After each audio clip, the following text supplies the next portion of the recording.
My heart nearly stopped.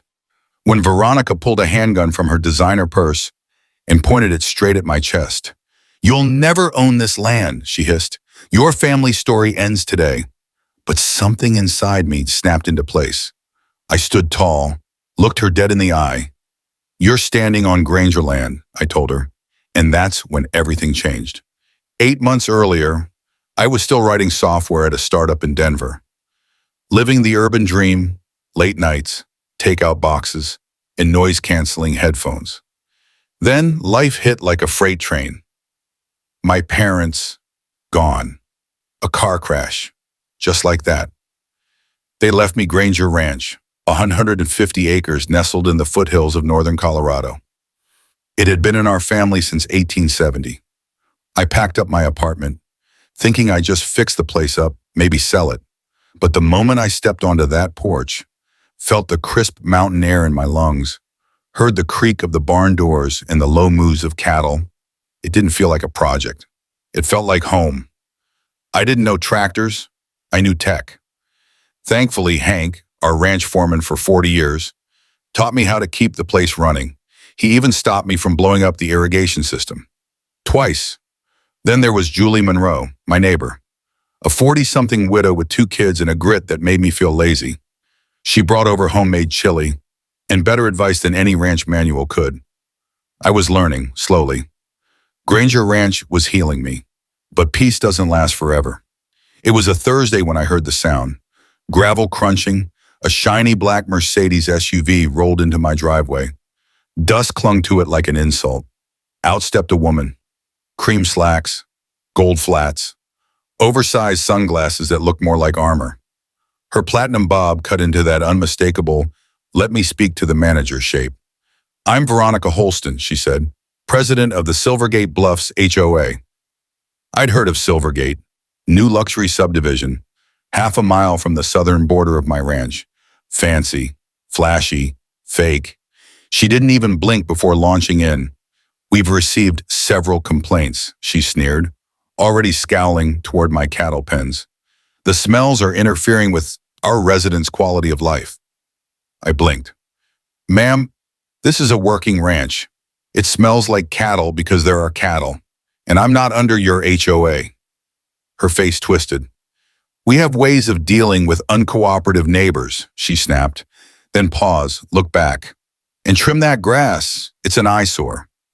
The first notice came in the mail a week later, then another, and another, 5 more.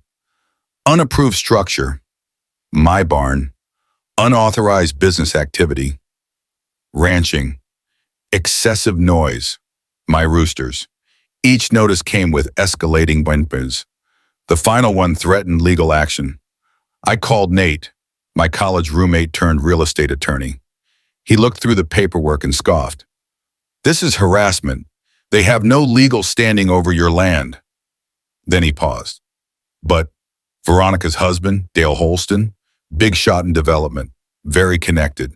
Watch your back." I started digging, and what I found made my stomach turn. The Holston Development Group, they had filed permits for something massive. Silvergate Ridge, a luxury resort that would surround Granger Ranch on 3 sides. They didn't hate my cows. They wanted my land. That's when things turned dark. Suddenly, everything escalated. My irrigation system was mysteriously shut off for 3 days. Creeks ran dry. My cattle panicked. Then came the strangers, men with clipboards, snapping photos of my barn and fences, claiming to be from the county. No ID, no reason. Then someone, I still don't know who, left my south gate wide open. Half my herd ended up on the county road. Julie had to help wrangle them back. I was furious. "This isn't just greed," Julie warned. "It's war. They tried the same thing with me. After my husband died, I sold them 5 acres just to get them off my back." I didn't blame her, but I wasn't giving in. Meanwhile, Nate uncovered something horrifying. The mayor, Tim Reynolds, had quietly approved a public access easement. It ran right through my pasture. I had never been notified, never agreed to anything. "They're sabotaging your property value," Nate explained. "Then they'll swoop in with a lowball offer." That night, my phone rang. Blocked number. You should sell while you can, a voice growled. It'd be a shame if something happened. That was it. I decided I wasn't going to be bullied. Not one more inch. Next city council meeting, I showed up early, wearing a flannel shirt and boots caked in mud. I stood at that podium and I laid it all out. The fake violations, the open gate, the sabotage, the easement, the intimidation. I backed every word with documents, photographs, satellite maps. Mid-speech, Mayor Reynolds tried to shut me down. Your time is up, he barked. Then a voice rose from the back. Let him speak. Heads turned. It was Colonel Frank Granger, my great-uncle, retired Marine, local legend. The entire room fell silent. With Frank standing behind me like a granite statue, I finished my statement. Afterward, Councilwoman Leah Kim pulled me aside. You've got guts, she whispered, and maybe a case. The next morning, Tara Flynn, a reporter from the Rock Ridge County Chronicle, ran the story. Rancher versus Empire, how a family farm became the target of HOA tyranny. It went viral. That's when the floodgates opened. Emails, calls, messages, dozens of Silvergate residents told me their stories. One woman had been fined $200 for planting daisies instead of HOA-approved petunias. A man was threatened with foreclosure over a basketball hoop in his driveway. And then a surprise ally stepped out of a beat-up Honda at a diner 2 towns over. I'm Eli Holston, he said, Veronica and Dale's son. I froze, but he wasn't there to fight. I don't agree with what they're doing, he said quietly. They've done it before. Buy land cheap, squeeze, build, flip, move on. He slid a USB across the table. Emails, financial records, even a land map. Oh, and something else. Your grandfather placed a covenant on part of Silvergate's land. I opened the file that night. He was right. The covenant stated, any commercial development on that land would trigger our family's right of first refusal, meaning we could buy it back at the original market value, adjusted for inflation. I called Nate. We've got them. But they weren't done. One morning, my barn was on fire. Arson, no lightning, no equipment fault. Security footage? Wiped. Julie's well water tested positive for construction runoff. Hazardous materials? Dumped upstream by Silvergate crews. We went to the sheriff. Nothing. They stalled, evaded, ignored. That's when Uncle Frank called in a favor from the state attorney general's office. Enter Agent Miranda Lopez. When she saw our documents, maps, USB logs, and voice threats, she leaned back and said, this isn't just one corrupt HOA. It's a syndicate, and we've been watching them. I doubled my security. Nate began filing lawsuits, and I made my boldest move yet, using a loan backed by Uncle Frank's contacts and funds from an investor in Austin. I bought the HOA's outstanding debt.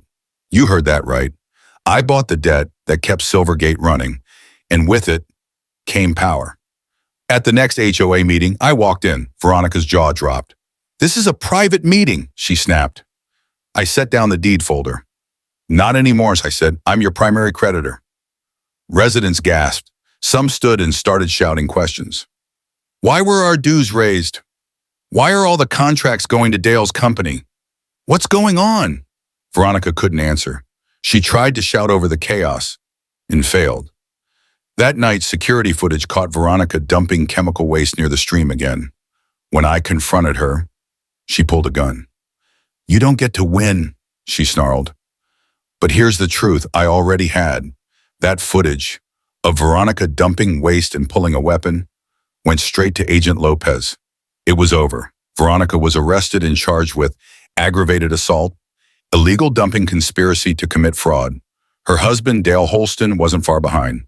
He was indicted for fraud, bribery, and multiple counts of illegal development practices. Mayor Tim Reynolds, faced with public outcry and internal investigation, he resigned in disgrace. The Holston mansion? Foreclosed. But it didn't rot. It was converted into a historical museum, dedicated to the founding of Granger Ranch and the history of Colorado's ranching heritage. The very land they tried to erase became the story the town now celebrates. As for me, Julie and I got married the following spring, beneath the cottonwoods behind the house. Her boys now help Hank run the cattle. They're naturals. And Eli, he left his parents' toxic legacy behind, started a sustainable architecture firm. He even helped us redesign the barn. Better, safer, fireproof, stronger than ever. The land, the real heart of this story, was declared a protected historical landmark. Untouchable, not for sale, not subject to any HOA. And every fall now, we host the Granger Harvest Festival. Families gather, kids chase chickens, fiddles play under orange skies. We roast corn, share stories, and honor the land. But more than that, we remind everyone of something sacred. This isn't a business opportunity, not a marketing backdrop, not a quick flip real estate listing. This is home. And this land remembers who it belongs to. So, what did I learn? Sometimes the fight isn't with fists. It's with documents, deeds, and the courage to say, no, not this time. I didn't just protect a ranch, I protected a legacy, a family name, a truth that no HOA or greedy developer could erase. They came with lawsuits, threats, backroom deals, and even a loaded gun. But they forgot one thing. This land, it's not just soil, it's story. And stories like ours don't end with intimidation. They rise, they fight back, and they stand taller than ever. If you believe in justice, in legacy, and in standing your ground, don't forget to like, subscribe, and turn on that bell. We've got more real stories coming. Stories of redemption, revenge, and the unexpected heroes who stand strong when no one else will. Until next time, stay sharp, stay kind, and remember, never underestimate a rancher with a backbone, a bloodline, and a bulldog lawyer named Nate.